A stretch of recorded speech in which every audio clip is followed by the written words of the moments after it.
Hey guys, my guest tonight, Dale Jarvis, is going to be telling us about the legends and hauntings of Newfoundland. See you in about 5 minutes.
Grab your popcorn and snacks. Find a comfy spot, take a seat or lie down, and let me transport you to a place of fantasy, ghost stories, ancient legends, odd creatures, alien encounters, and other magical topics. You may even decide to join the conversation.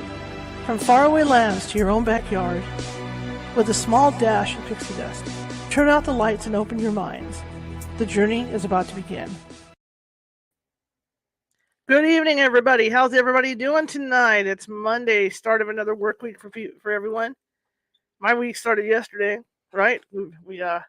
I read from that book. That book is a humdinger. If you guys haven't heard this new book yet, we just started the first day of reading it last night. Wow. So many legends, so many Christmas legends out there, and so many legends that want to eat children. It's scary. But yeah, it opened my eyes yesterday reading it. I can't wait to read next Sunday, I'll tell you. Anyway, my name is Charlotte. I'm going to be your host for the next hour. I'm also the owner of the... Where'd it go? Okay. No button? Well, that's weird. Hang on a second. So this isn't working. Okay, well, we won't worry about it. I'm also the owner of the California Haunts Paranormal Investigation Team based out of Sacramento, California. I don't know why the ticker's not working today. Okay, well, can't have everything. Okay. Anyway, of course, my buttons aren't working. Anyway, I'm the owner of the California Haunts Investigation Team based out of Sacramento, California. We're 45 strong up and down the state, which means if you have a paranormal...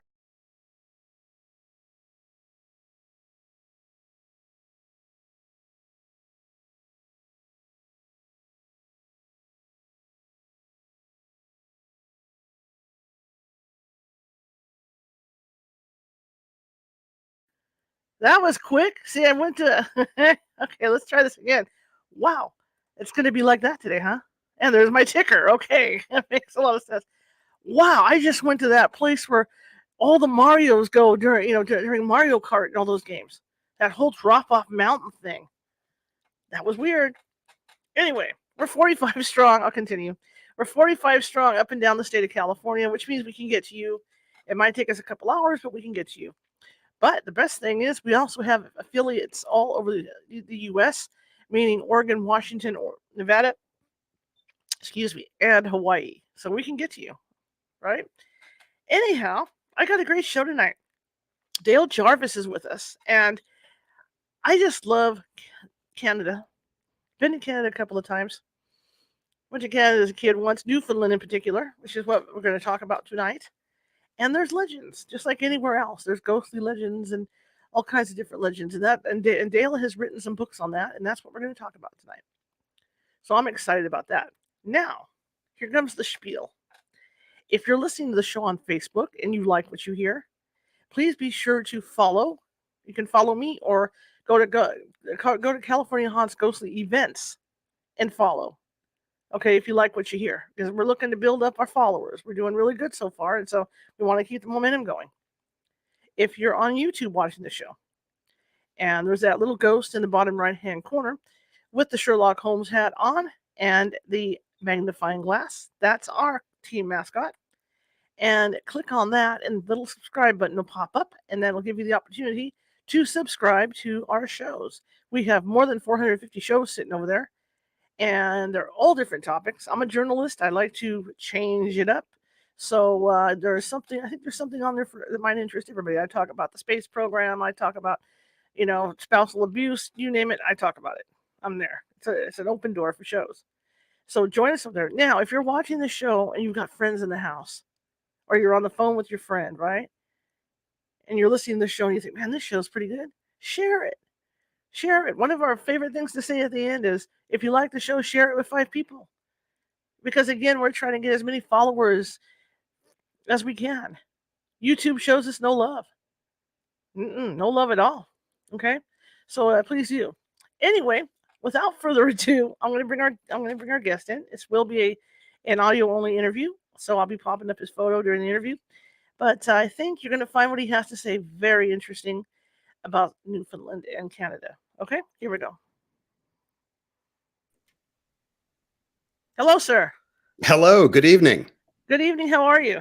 I'm doing very well. Thank you. Thanks for having me. Yeah, I don't know where I disappeared to. That was scary. I should have known when I couldn't get my little ticker up here, and then it wasn't working. And all of a sudden it just went, oops. It's appropriate for tonight. Yeah. But you know what I mean about the Marios, right? Anybody that's played Super Mario, when he dies, he falls off the screen, and nobody knows where he goes. I always think there's like millions and millions of Marios piled up somewhere. That's where I went. That's a mystery for another time, maybe. Yeah. Yes. So tell me about you, sir. Well, gosh, where to start? Well, maybe to start off with, I'll kind of explain to your listeners where I am, just so they have a picture in their head. So I'm on the island of Newfoundland, which is about as far northeast as you can get in Canada. So if you drove to Maine and then drove all the way over to Nova Scotia, got on a ferry, you would come to the island of Newfoundland, and that's where I live, right on the East Coast. You can't get any further east in North America. Fantastic. I have actually, I have to admit, I wasn't in Newfoundland. I was at the airport.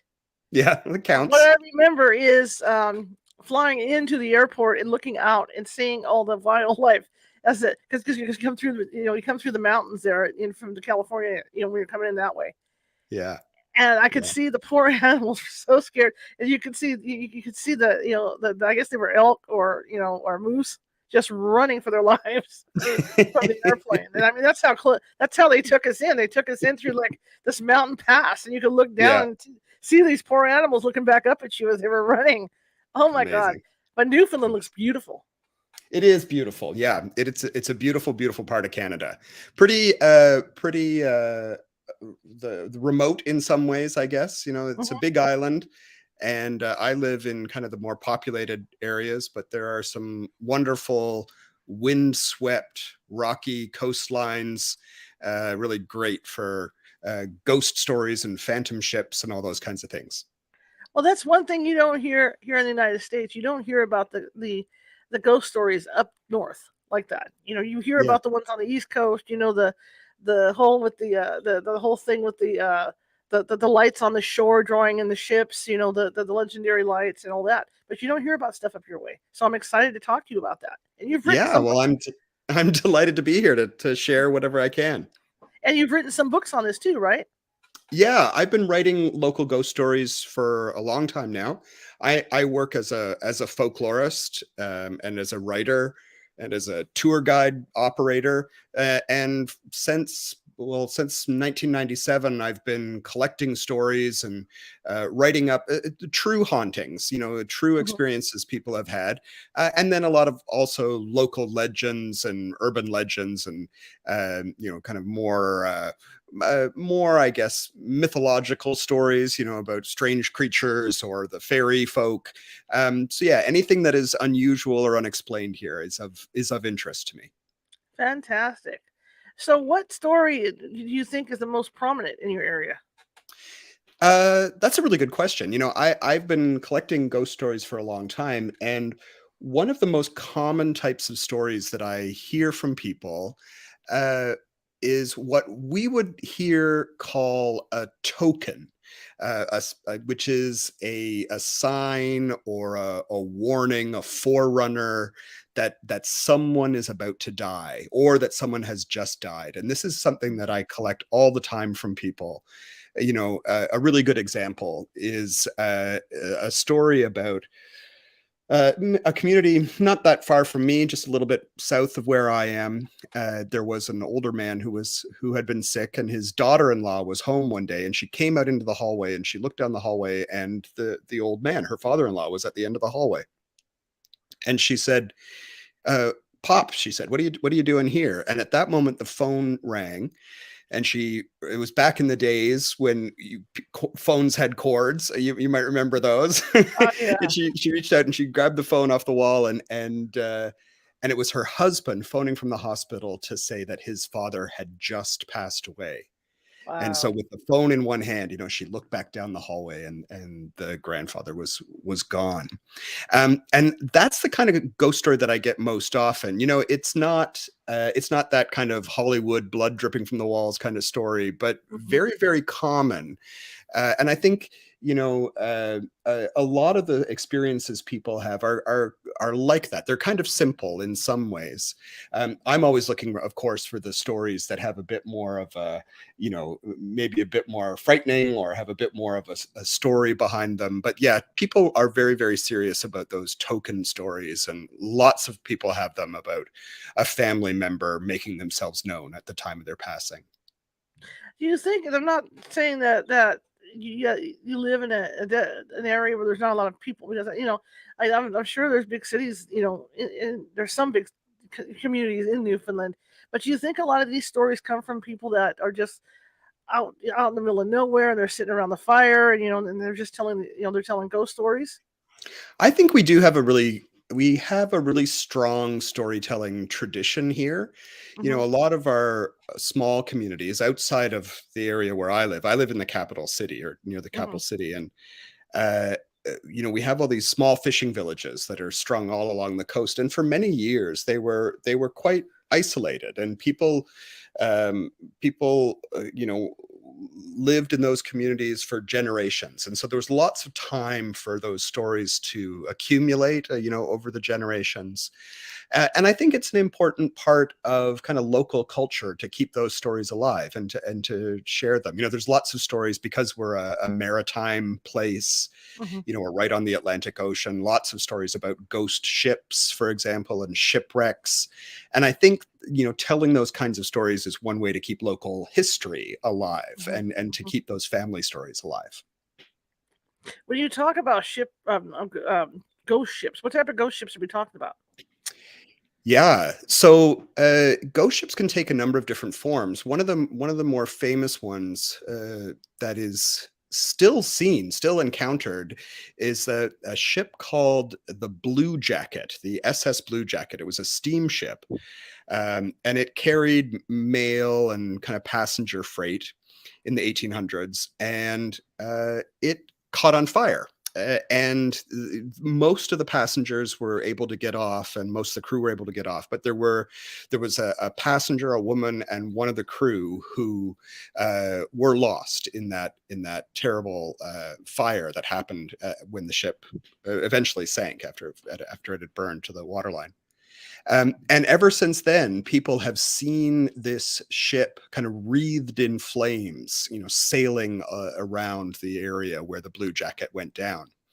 And even in more recent years, I collected a story from a gentleman who was out on his boat on a very foggy night, and um, he picked up on his sonar or radar or whatever it was, the outline of another ship very close to him, but it didn't answer any of his radio hails. And when the fog kind of lifted enough for him to see, there was nothing there, and it was right around the spot where the Blue Jacket had gone down. So he was convinced, that even with modern seafaring technology, he had kind of had an encounter with this phantom ship. So most of those ghost ship stories are linked to some kind of tragedy or one or another. There's a fabulous, we have a lot of great place names here, and there's a shoal called the Terrified Rocks, which is one of my favorite place names of all time, I think. And there was a shipwreck there again in the 1880s, and people don't necessarily see a ghost ship there, but they can hear the sound of sailors calling out at night, and hear the wails of these drowning sailors, which is quite a chilling thought. Mm. I just find that type of story fascinating. I mean, we were always boaters, while I was growing up, and yeah, I thought about that. When we were out on the water, I was always looking, especially at night, looking around to see if there are any ghost ships or anything like that. Um, Especially, after reading the stories on the Flying Dutchman and things like that. Yeah. Yeah, yeah, there's a lot of those from here, and I think, we have a long kind of history of European settlement here. The island of Newfoundland, English started coming in the late 1400s, 1497 it was when the English started coming, and the Basque and the Portuguese, and lots of people were here, the French, of course. And so we've had a long history of travelers coming to the island to fish, because there's a really, a big fishing industry here. And the coastline can be pretty unforgiving. And, people have produced these maps of shipwrecks, and you look at it and it's just hundreds upon hundreds of shipwrecks all along the coast. And so it's kind of inevitable, I think, that with that kind of history of loss and tragedy and drama, that some of these stories will persist right up to modern day. Now, speaking about, the treacherous beaches and cliffs and stuff, what about the lighthouses? Yeah, we have a couple haunted lighthouses here. There's one at a place called Cape Spear, which is the easternmost point in North America. It's the point of land that juts out the furthest east. So just to give people a sense of that, we're actually 4.5 time zones east of where you are. So, if Wow. it's 6:30 in California, it's 11 o'clock in Newfoundland. Oh my God, I So didn't realize it was that late for you. I'm sorry. yeah, so we're used to it. Yeah, when we want to talk to friends who are away, we have to stay up late. Um, that lighthouse has a number of hauntings. Another really famous lighthouse that has hauntings there's a spot called Twillingate, which is a fishing community kind of the northeast coast, and there's a lighthouse there called the Long Point Lighthouse, and with a lighthouse keeper's dwelling that's attached to it, and it's a great big tall brick lighthouse. And back when it was, earlier in its history, the lights would rotate around by means of a clockwork mechanism. So you'd have to raise and lower these weights that would turn this mechanism, and that was what made the lights turn around. So one of the jobs of the lighthouse keeper was to keep the weights from getting tangled, which they sometimes would, because the lights needed to keep rotating. And there's a story about this particular lighthouse at Long Point Light that this had happened. The lines of the weights had kind of become fouled together somehow. Yeah, they had gotten twisted. And so the lighthouse keeper had climbed up the inside of the lighthouse, there was like a winding staircase that goes up around the outside of the wall. And he was kind of untangling the ropes, and for whatever reason, he lost his footing and he fell down the center shaft of the lighthouse. And just before he hit the ground, a woman caught him in her arms, and kind of gently lowered him down onto the floor. And when he turned to thank this woman, realized that there was no woman there. The woman had vanished. So this ghost had saved the lighthouse keeper's life.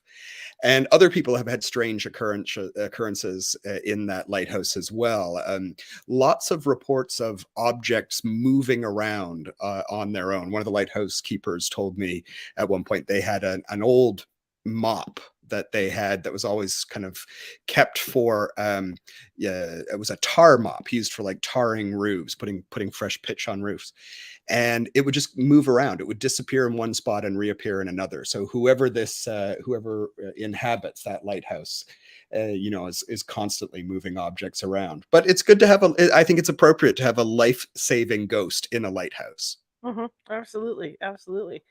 Do you think, as I know there's haunted lighthouses on the West Coast here as well, do you think these former lighthouse keepers still are trying to do their job?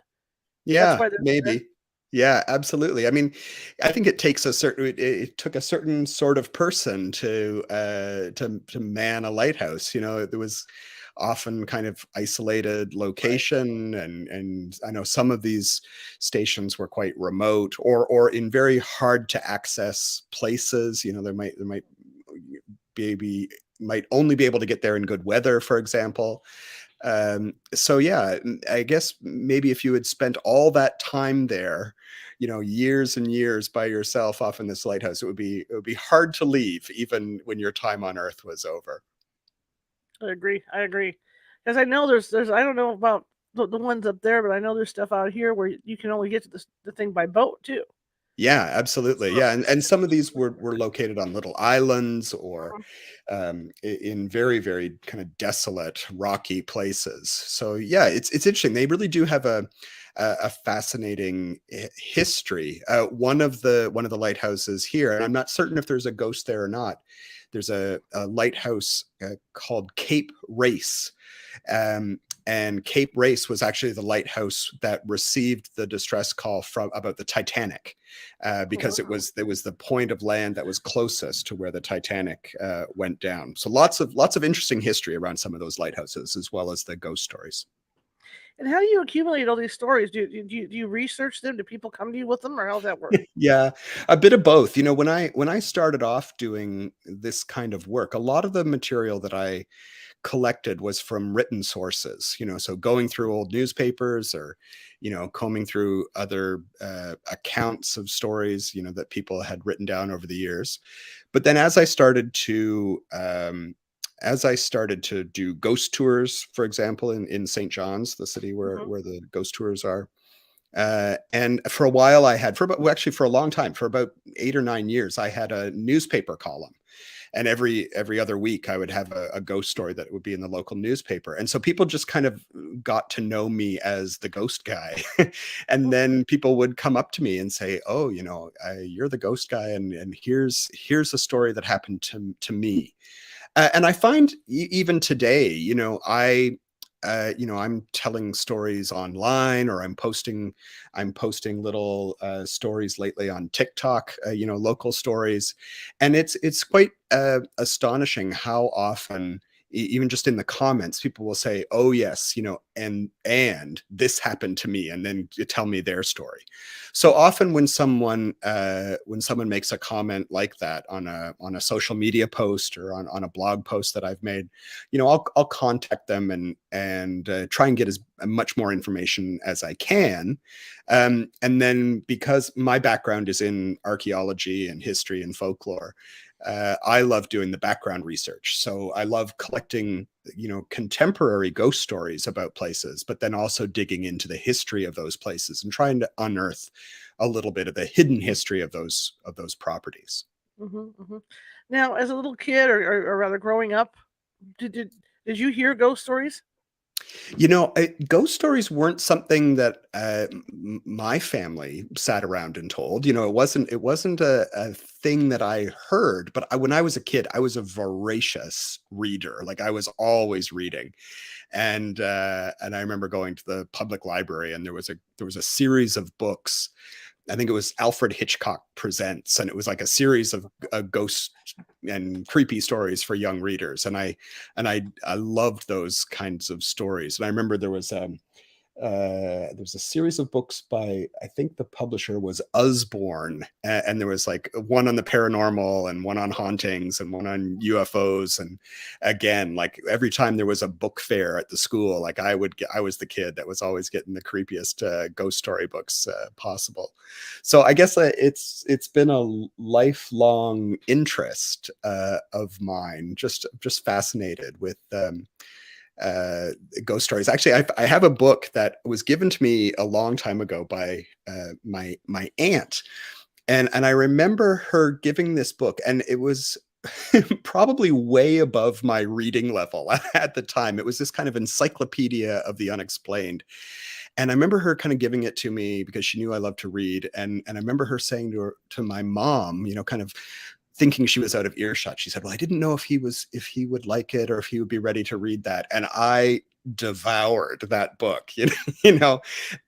So yeah, even from a very young age, I absolutely love those kinds of stories. And so I guess as an adult, I still sort of seek those out. And every time I go somewhere, every time I travel, like, I'm always looking for that local book of ghost stories, and going on ghost tours wherever I can when I'm in a new city.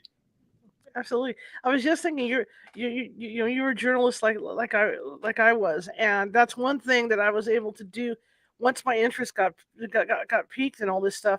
I was able to convince the paper to allow me to go on ghost hunts, that I could put articles in and all this stuff and tell ghost stories.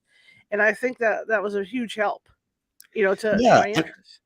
And I think there really isn't, as the fact that we're here talking about this tonight, there's obviously an interest and a hunger for it. One thing I hear, we're talking about like listening to stories. One thing I hear people say sometimes is like, oh, the tradition of storytelling is dying out. And I don't think that's true. I think with all the technology we have at our disposal now, I think people are telling stories even more in some ways. Maybe not they're not sitting in front of a fire and telling ghost stories or fairy tales, but the people are still telling stories and sharing stories and being incredibly creative about the ways that they're telling stories now. Hmm. So one of the fun things for me, for example, about doing stories on TikTok is that it's a whole new generation. Like I got on and my 20-year-old niece was horrified that her uncle was on TikTok.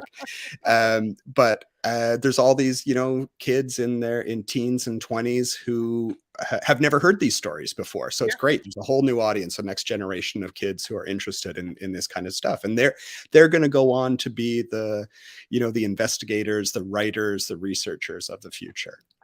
Well, see, that's what I found. I started last Christmas reading, paranormal themed books with permission, of course, from the authors, but paranormal themed books every Sunday for an hour. Yeah. And I started out with this little dribble of an audience, and now it's up to 45, 50 people Yeah. that are listening Yeah. to me just read a book every Sunday. So, I mean, like you say, the interest is there, and some of these people are young people, just like TikTok. I agree with you. TikTok is changing in a lot of ways because us older folks are able to get more involved with it. Yeah, I know. More. But I remember, It's the sign that something is about to die or change when the old fellows get on yeah, there. So there'll be something, but that's the way things always are. There's always there's something and people adopt it over time, and there's always something new. And that's a great thing. And that's what happens with stories. We tell these stories and they pass from generation to generation. And I think it's really important. And I'm really pleased and happy to be a part of it. I love we have a project here in the schools that's called a heritage fair. It's kind of like a science fair where kids do a little project, but it's on local history instead of science. And so they all go to the gym and they have their little, paper cardboard dividers, and they all have to pick a topic. And there's always, one or two kids that does local ghost stories. And I love it, because they're off, asking their grandparents about the stories that they grew up with. And it's wonderful to see young people really interested in that kind of world. They're fascinated by the stuff they're seeing on television or seeing online, and want to kind of explore and find out more about the paranormal on their own. absolutely. So when you talk about these ghost stories, now what is your personal favorite? Oh, my personal favorite. Gosh, that's a very difficult question.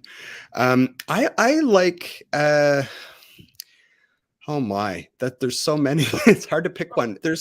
I like the ones that are kind of rooted in a place. So often as someone who collects stories, I'll hear a legend. Oh, there was a waterfall, and this woman leapt to her death, and now her ghost haunts the waterfall. And I think you could go to pretty much any waterfall in North America and hear the same kind of story. There are these legends that get passed down from place to place. But when I can go to a space and hear a story or research a story that is very, very local, like it's really about a specific person in a specific location, those are the stories that I like most. So most recently, just before Halloween, I had organized a series of paranormal investigations at a local theater, a downtown theater here in St. John's. And the building itself has kind of an interesting history. it was the site of a former meeting house, a religious meeting house in the 1700s, and then it was a temperance hall for a number of years. It burned down twice and was rebuilt, and then it was owned by the Longshoremen's Protective Union. It was a union hall for many years before it became a theater. So lots of great, interesting history. And one of the stories about it, since it's been a theater, lots of people have been having strange occurrences there, have had strange things happen to them. But there's a ghost that has kind of attached itself to that building in my time.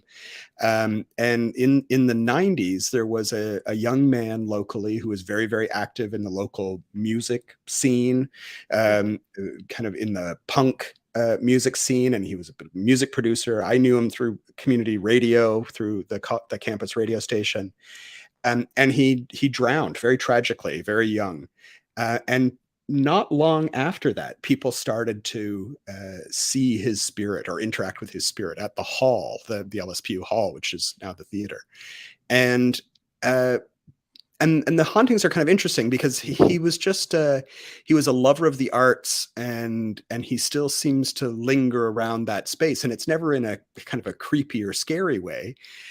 One of the stories that happened not long after he had died was a friend of a woman that I knew had been visiting the city and didn't really know anyone in the community, but had gone out to see a play at this theater.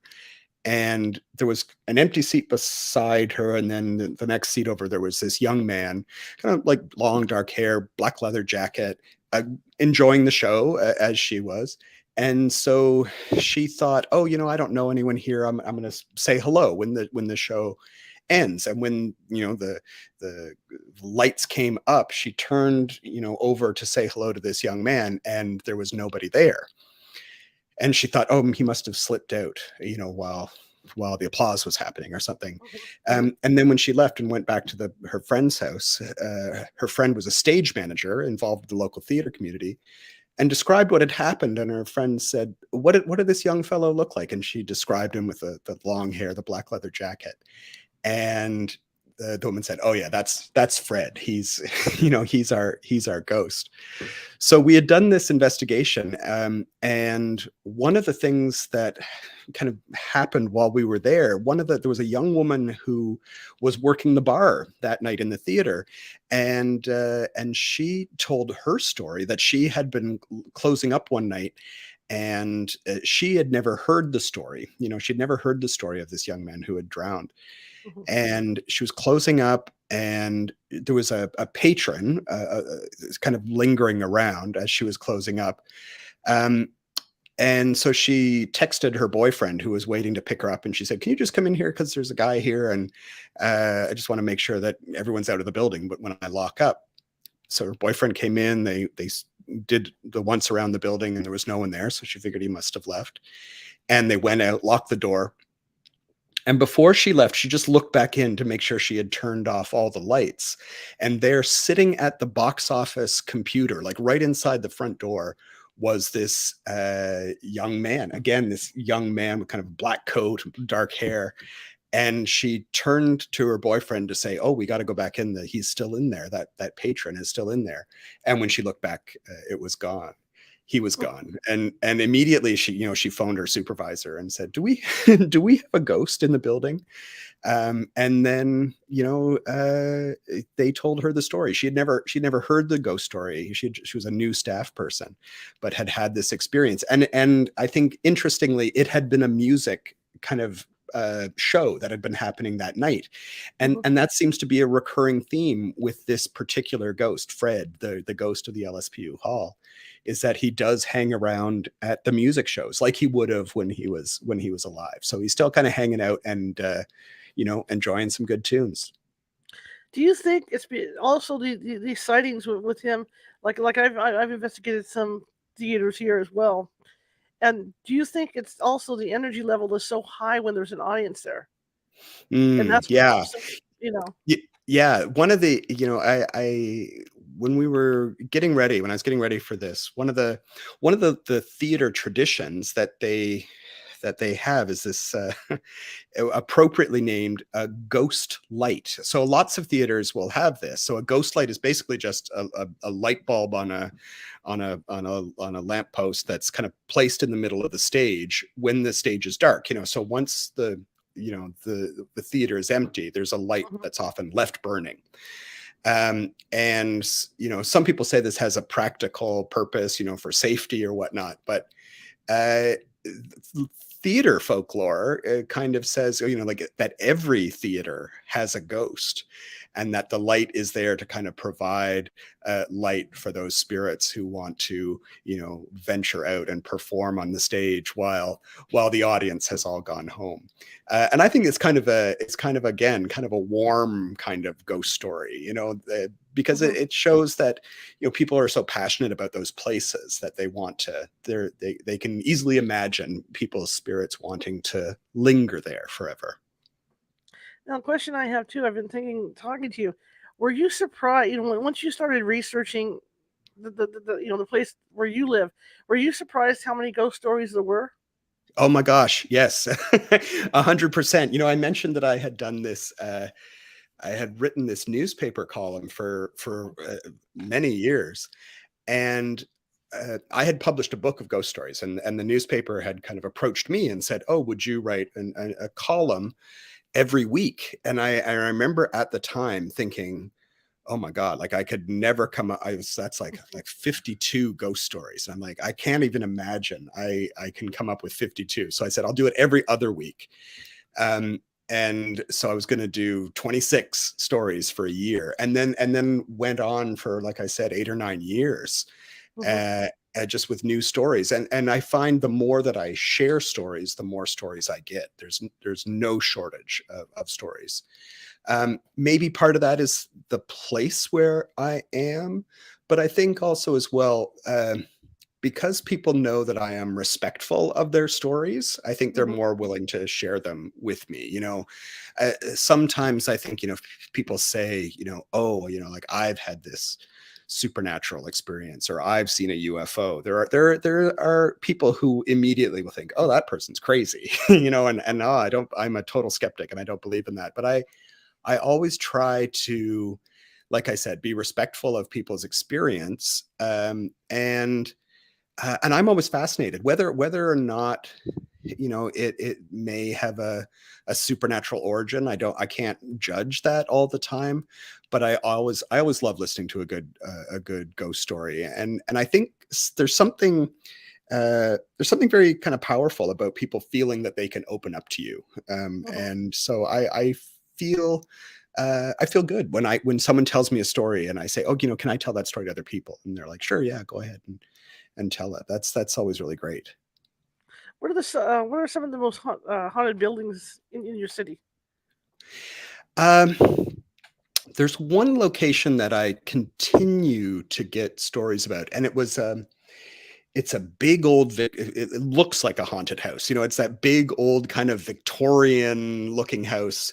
It's built on the corner of a downtown street. So it kind of wraps around the corner, and has big, beautiful bay windows and lots of kind of trim work, very San Francisco kind of, Second Empire style kind of property. So yeah, it looks like it should be haunted, and it is. The one local story that kind of floats around is that it was a morgue. But actually, in doing the historical research on the property, it wasn't actually a morgue, but it was a doctor's surgery. The building was built for 2 doctors. It was kind of a duplex, like they each had their own half of the building. And there was a doctor's surgery. So surgeries and all kinds of things took place in the building. And then over the years, it's been a whole bunch of other things. It's been apartments that people have rented. It was a bed and breakfast for a while. It's been a number of bars and restaurants over the year. You can tell how old someone is by the name they put on the building. I still call it Victoria Station because that was the name of one of the bed and breakfasts. And people who are under 30 have no idea what I'm talking about when I talk about Victoria Station. But it has a number of spirits And I think because it's one of these places that has had so many uses and so many people have worked there over the years as bar staff or restaurant staff, lots of people have had strange things happen, and multiple ghosts. One is a ghost of that the staff at the time nicknamed Jacob, and it's the ghost of kind of an Edwardian era kind of man, like early 1900s. And he's been seen standing in one of the rooms that still has the original old mantelpiece around the fireplace, kind of leaning against the mantelpiece, and smoking a pipe with a great big mustache. It's very fabulous visual image. Other people have seen a woman in the building whose identity is unknown. And then also lots of kind of general, almost poltergeist kind of activity. People, when there was a bar on the ground level at one point, people would report, glasses breaking by themselves. One bartender told me about how they had seen a pint glass kind of move all the way down the bar by itself. So yeah, lots of interesting things. Different chefs who've worked there over the years have told me stories about weird things happening in the kitchen. So it's also right across the street from one of the oldest cemeteries in the city. So that and the history of the building as being a surgery, yeah, some really fascinating ghost stories. So that particular building is probably the one that I get more ghost stories about than any other. One of the one of the stories I kind of love about it, not really about the ghost story itself, but uh, I was talking to the city archivist a number of years ago when it was a bed and breakfast, and she had said that one day this couple came in and wanted to know about the history of the building, and so she brought out the local atlas and the historical records that talked about the history of the building. And she said, why? Just curious, why are you interested? And they said, oh, we're guests at the B&B. And we woke up because there was this figure standing in the room, and we just were curious and wanted to know about the history. And she said, okay, very good. And off they went. And then the next day, this other couple came into the archive with the exact same question, said, can you tell us about the history of this Victoria Station building? And she said, "Oh, why did you have a ghost experience there?" And they said, Yes, we did." And she said, "Oh, you must be staying with that other couple, the couple that was in yesterday." And the second couple had no knowledge of the first couple. Like there were two separate sets of visitors, like a day apart, who had stayed in the same location, who had a creepy enough experience that they wanted to go to the city archive and try and find out information. So Wow. definitely one of the most haunted places I can think of in town. Now, as a ghost investigator going out, where have you had the most incredible experience as an investigator? My investigation experience is actually kind of limited. I tend to approach things more from I guess more of a historical Sure. viewpoint. But having said that, there is one building that I was involved with an investigation in, and that was the St. John's Masonic Temple. So it's a very old Freemasons building, beautiful, great Victorian brick structure with all that amazing Masonic imagery, the great all-seeing eye of the architect and lots of pillars and Masonic symbols everywhere. And another building that has had just an incredible history of ghost stories. And I was part of an investigation there where people were, experienced all kinds of different things.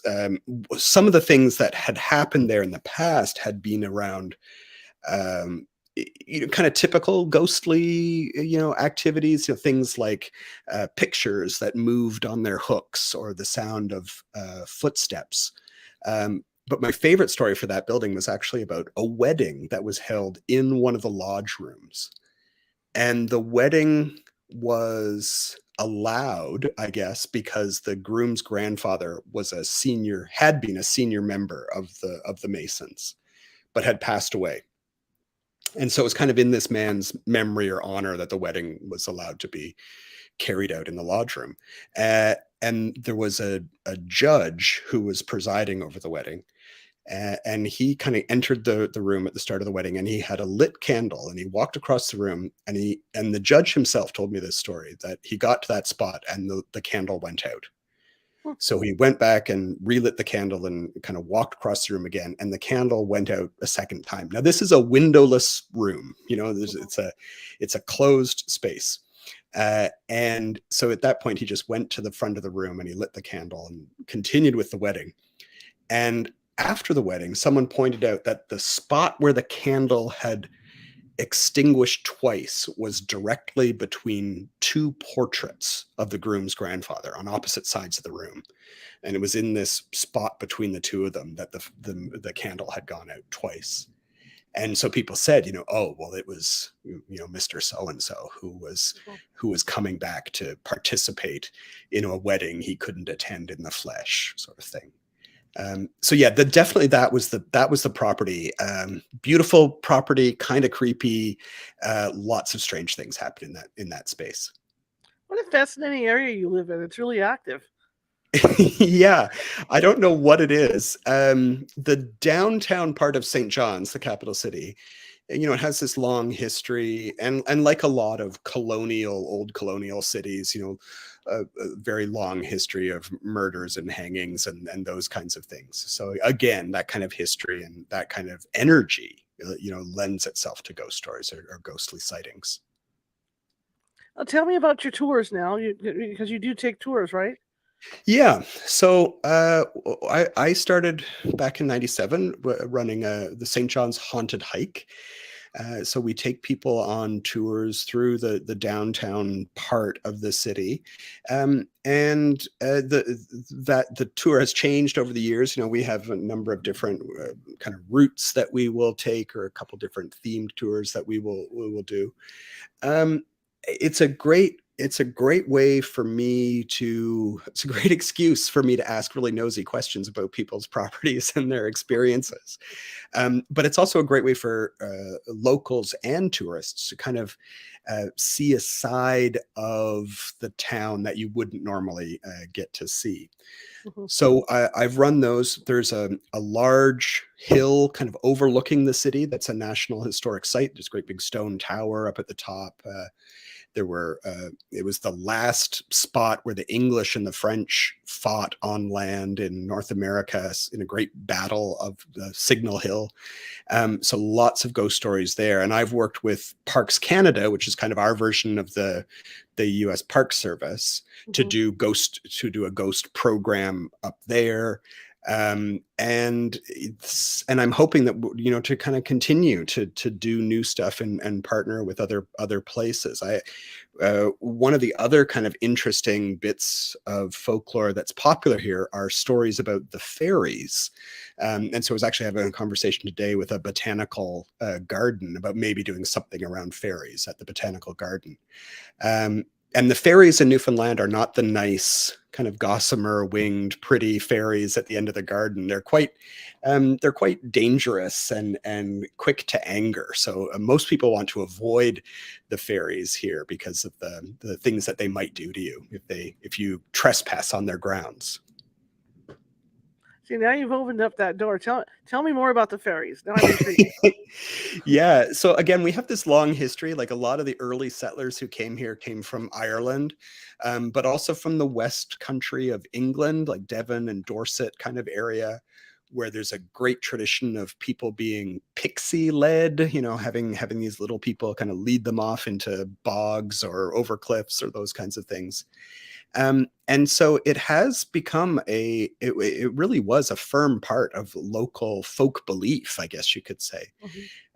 And so lots of people grew up with their grandmothers having, little charms or something. Like one of the local traditions is that if you want to protect yourself against the fairies, your grandmother would always put a little piece of bread in your pocket when you went out. So that, I guess the idea was that the fairies would take the bread instead of taking the child, kind of thing. Or people would, if they were worried about their babies being stolen and replaced with a changeling child, they would have little ways of protecting them. Iron or silver is generally a good kind of protection. So people would often, pin maybe even a coin, like a silver coin, like into the child's clothing or into their crib or whatnot, just to keep the fairies at bay. One of the stories is that fairies couldn't have their own children, so they were constantly needing to steal away human children. And I actually kind of love the fairy stories. Ghost stories, in some ways, are predictable. Mhm. Like there's someone who has unfinished business, or something terrible happened, and something happens on the anniversary of that terrible thing. Whereas the fairy stories are a little bit weird, a little bit more unpredictable. The fairies just kind of act in ways that aren't necessarily human. They do strange things for no reason. There's a great story near where my wife is from about a man who went out to cut wood in the winter. I mean, he had a horse and a sled, and he had gone up to cut firewood, and he'd gone up this path, and he didn't come home. And his wife got worried when he didn't come home. It was getting very late, and so she, called for the neighbor, and the neighbor went up the path and found the horse and cart.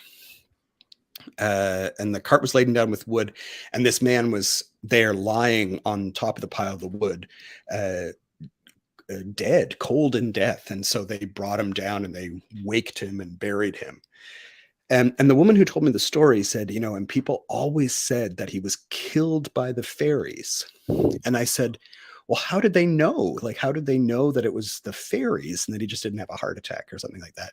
And she said, oh, when they found his body, he had a tiny little red handprint burned into the side of his face. And so people always said that the fairies had smacked him in some way. And then years later, I was reading a book by an Irish folklore lover and collector of stories, Eddie Lenahan, a great Irish storyteller. And he had an Irish story where a very, very similar thing happened. And this was in a very Irish Catholic kind of community where this death by fairy had occurred. There's a great story from the same community. There's a great story about a man who was out with his horse again, and a strange fog came up. He was coming home with his horse. Lots of people had a pony or a horse for work, and the fog came up, and he couldn't kind of figure out where he was. And then when the fog lifted, he was like a mile away from where he had been, on an island in the middle of a pond. And so he he had to swim home. He left the horse on the island and swam to shore, and had to wait. It was, I guess, getting late in the year. Had to wait until the pond froze over so that he could get the horse back home. So how did he get there with the horse? And people said, oh, it was the fairies. The fairies were the one that came and transported him all Hmm. that distance That's to creepy. this location. Um, and so some of the stories we hear in more modern day, some of these old stories, like the things that fairies did, like fairies would abduct people. There would be missing time. If fairies abducted you, you would come back, and you would think minutes had gone, but really, hours had gone. You would be transported these impossible distances. The fairies in Newfoundland, if you did something that they didn't like, they would shoot what we would call a blast. They would shoot something into your body, like some sort of foreign material, and you would get like a blister or something, and open it up, and there would be like bits of twigs or bones or feathers or something inside it. They would make circles in the grass, and all of these ancient things that the fairies would do, things like abductions and implantations and crop circles. Like, are these ringing any bells? Like, these are kind of the things that we now talk about when we talk about alien abduction stories. Hmm. But here, people always would say, oh yeah, that was the fairies. And those stories go back a very, very long time. Before we had this kind of technological lens that we put on those, people were still telling those kinds of stories. It makes you wonder, like you say, there's a lot of connection in this between, the fairy stories and the alien stories. And, my thoughts on that are that, people are built on their folklore. They're used to doing with their folklore. So when they see if they're going to see an alien that's 3 feet tall, maybe they're thinking they're fairies. Who Yeah. knows? Little green men, who knows? Yeah, yeah. And the thing that makes me wonder too, why Newfoundland? Why are the fairies so aggressive, so nasty and aggressive? Because we're so close to Ireland. I think that's it. Oh, There's there just like a pond in the way. Yeah. Great big pond. Yeah. You're just a sloppy second for the Irish. Yeah. These are really cool stories, and I admire you for collecting them like you have. Oh, thank you. Yeah. I love it. I'm blessed that I get to do what I love, and people are fascinated by the stories that I collect. And people are always really the thing I get from kids all the time. Like, sometimes I'll get asked to talk to a school group or something, and Mhm. and kids will the question that kids always ask is, are these true? And I can always say, yet, that in a sense, yes, all the stories I tell are true, because they're not fictional, they're not stories that I've made up. They're all stories that have been told to me by someone else, or that I've found newspaper clippings about or something. So Mhm. I you know I am a storyteller, but I love telling those stories that are kind of already out there in the community, and being that person that collects stories and then shares them. And the other thing that I always say to kids, if they say, "Oh, is that a true story?" I'm like, "Well, what do you believe? What do you think? You can make those decisions for yourself, about whether you believe or don't believe. I'll give you the information as it has been presented to me, or the findings of what people have investigated, and then you can go off and develop that curiosity for yourself." Do you think the stories will ever end? No, no. I think we are, as a species, that's one of the things that we do. And I can't imagine a world without these kinds of stories. I think there will always be. Even, again, we live in this kind of modern technological age, but we still don't like to walk under ladders, or have black cats cross our paths, or you look at people who are professional sports players who have all these amazing superstitions, and it's that same kind of magical thinking we've had for centuries. That's just part of who we are. It's in our human DNA. I think it'll always be with us. What do you say to people that are starting to get interested in ghosts and lore like that? um, I think the thing that I always encourage people to do is to, if you are interested in it, just start asking around your small circle to start with. Like, start talking to your friends, your family, your older neighbors, and just kind of ask about, are there places in my community that have ghost stories? There's nothing wrong with, like, going online or going to the library and getting a book about ghost stories from somewhere else. But I think sometimes we neglect the stories that are right next door. So that's what I'm wherever you are from. And those, again, like, those are the kinds of stories I'm more interested in. Like, when I go to a place, I want to hear the local story. So I think that's one thing I would encourage people to do.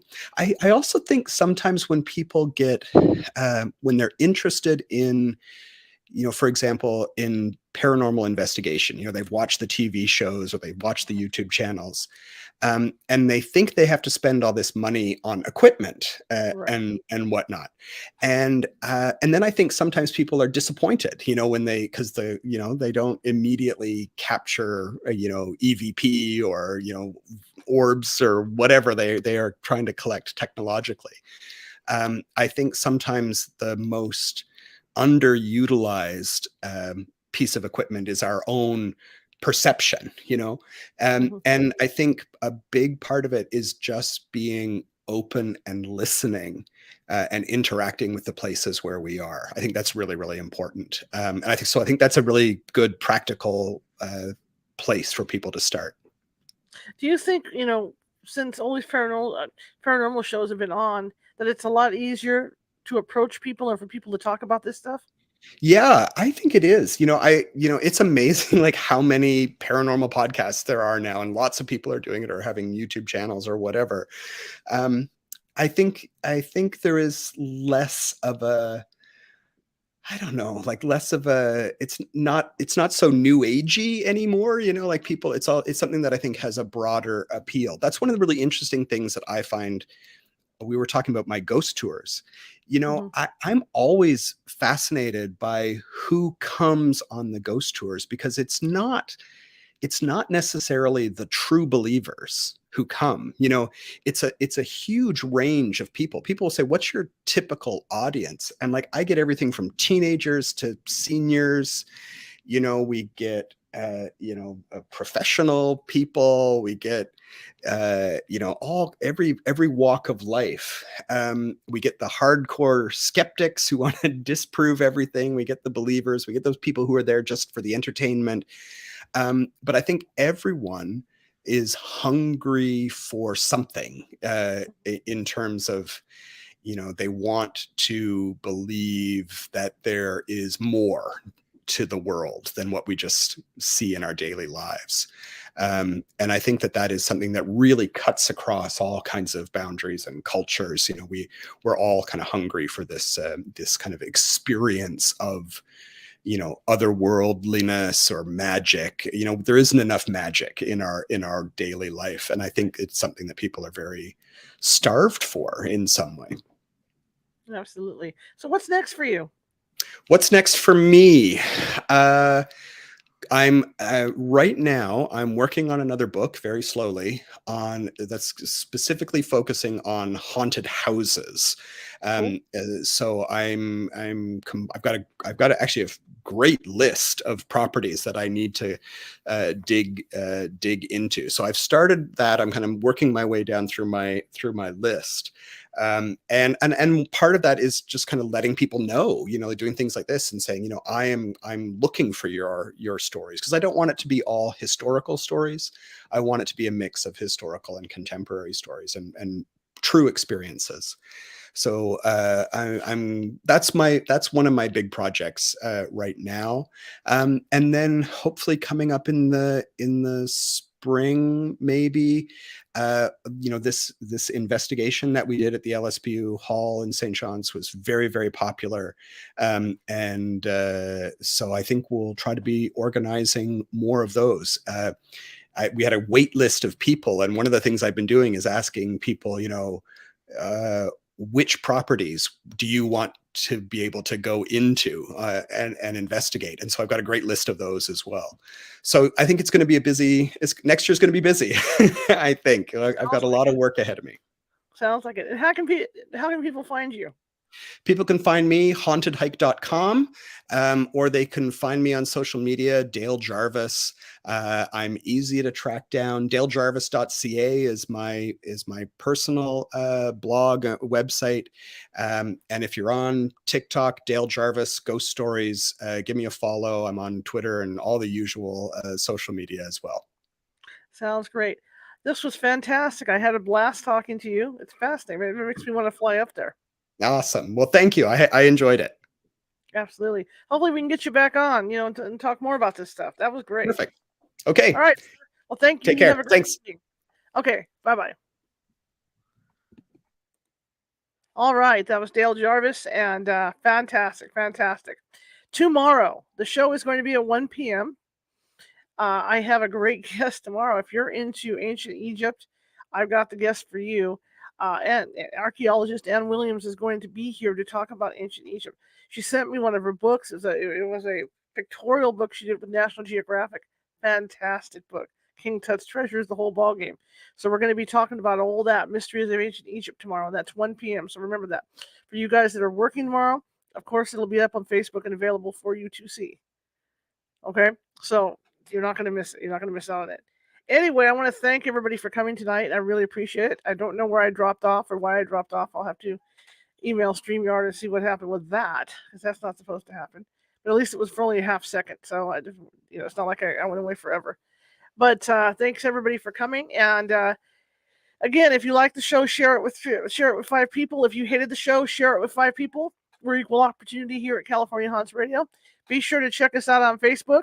And we do have 2 California Haunts Radio pages over there. And there's also California Haunts Ghostly Events, where all these shows pop up on too, so you can check them out, because we do broadcast nothing wants to run. We do broadcast Facebook Live as well.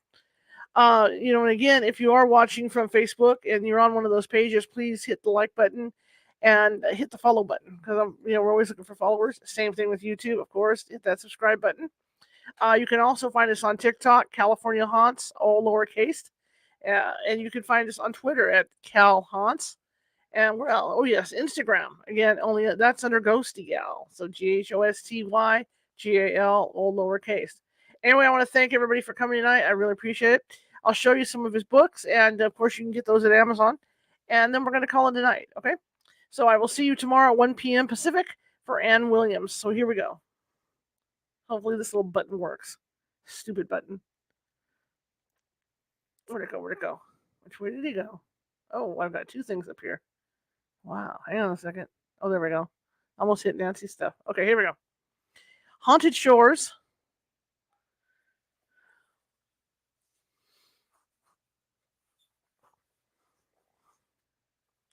Haunted Waters. Gilbert Jarvis. I love those kind of stories, And Haunted Ground. But he also has several other books, and I just, there was just not enough room to get them all in. So check it out, Amazon.com. Check out his books. He's got, if you're into like ghost hunt books and hauntings, he's the guy to go to. All right, guys, I will see you tomorrow. Have a nice evening.